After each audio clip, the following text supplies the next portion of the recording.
And then you did not go to college for broadcast journalism or communications or anything like that, correct? I tried, but you're looking at a college dropout. I hate school. I Kids think, which is listening, stay in school. Stay in school.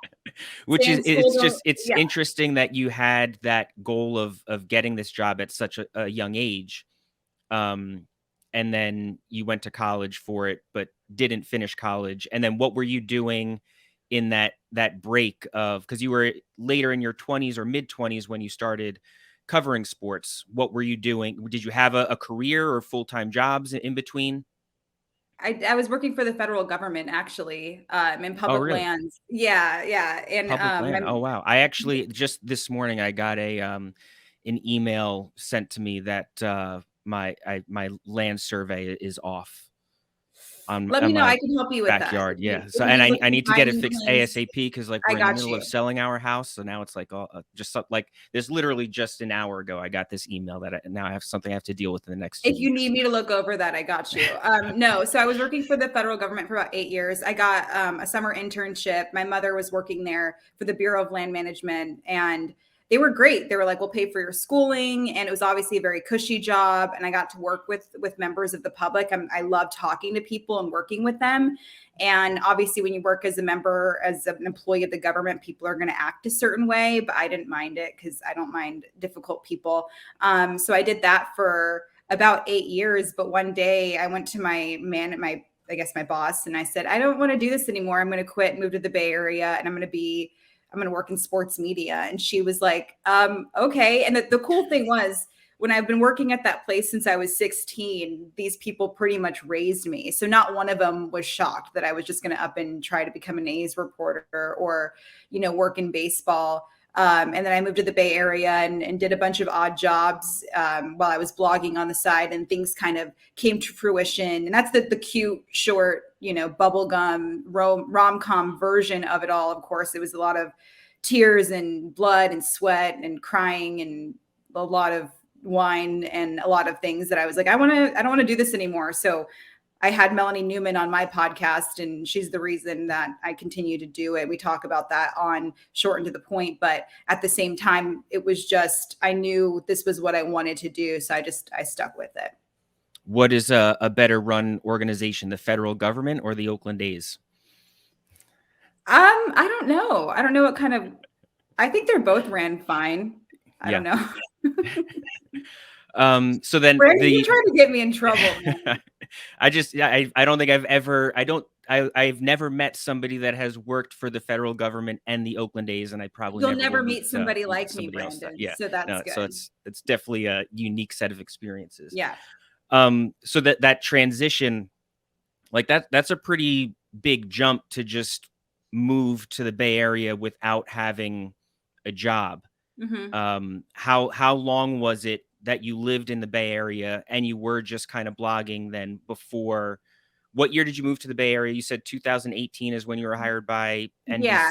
So, well, before that, it was about 2015 that I moved to the Bay Area, and I was doing the odd jobs. Nothing was really panning out. So I moved back to Reno, like backed in with my family, still blogging for any baseball related website. You can probably find my work on there because I was working for Fangraphs, and I was so lucky. Everybody was just giving me these writing opportunities, making like maybe $600 a month, barely able to make like my car payment and stuff like that. And then one day I was like, okay, well, I've tried it. I tried 6 months trying to get back in the industry. Nobody was picking me up.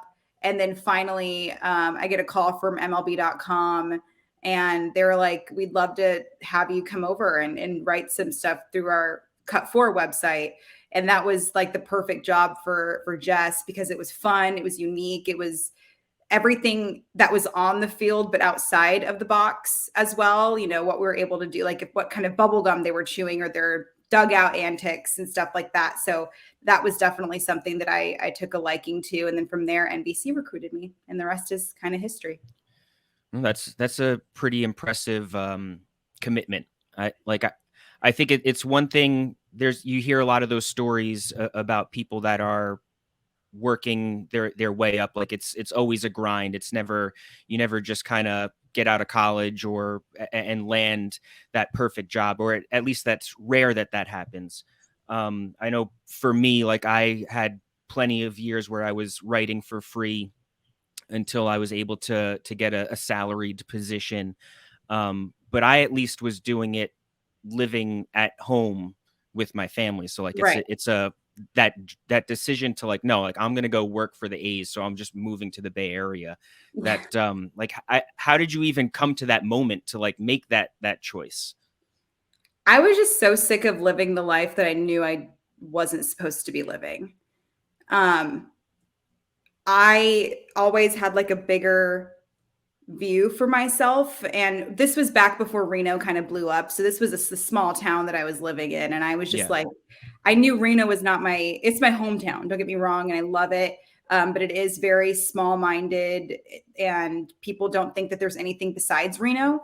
And I loved getting out of Reno. And I just knew that like, I I pictured myself like I watched Oprah and like the way that she was able to navigate through stuff. And I was born in Baltimore, so I was exposed to Oprah forever ago because my parents told me about this local news anchor woman who became a national celebrity, and just the way that she approached her interviews too. I just thought it was more than just the subject. She made it bigger than that. And I know that I could have provided that.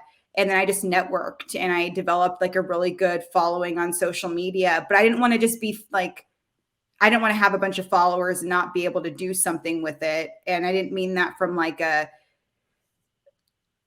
social media influencer way. I definitely wanted to like do my part and inspire other people. And I didn't want everybody to be in sports media either. Like if you want to be a nurse, like go be a nurse. Like, you should be able to do whatever Right. you want to do with your life. And I felt like that was the message I needed to tell people. Like if you want to be a stay-at-home mom, do that, but it better be your own damn decision. I'm so sick of people like doing what their families want them to do and what have you. Mind you, just like you said, I don't have a husband or kids. Like I was able to make $5 a year and be okay with that. Like I didn't have anybody to support. So that certainly helped as well. So I was able to make those rash decisions. And so, like I said, when I told my boss that, and she was my boss for years, she was like another mom to me. She didn't even bat an eye. She was like, well, we knew this day would come. She tried to convince me to stay, but it was just like, no, it's not the vibe and not like the plan for me. So it was just me growing a couple and making a decision. As simple as it sounds, but I had to just make the decision and go with it. And like, I'm glad I did it. It was like the dumbest and smartest thing I've ever done.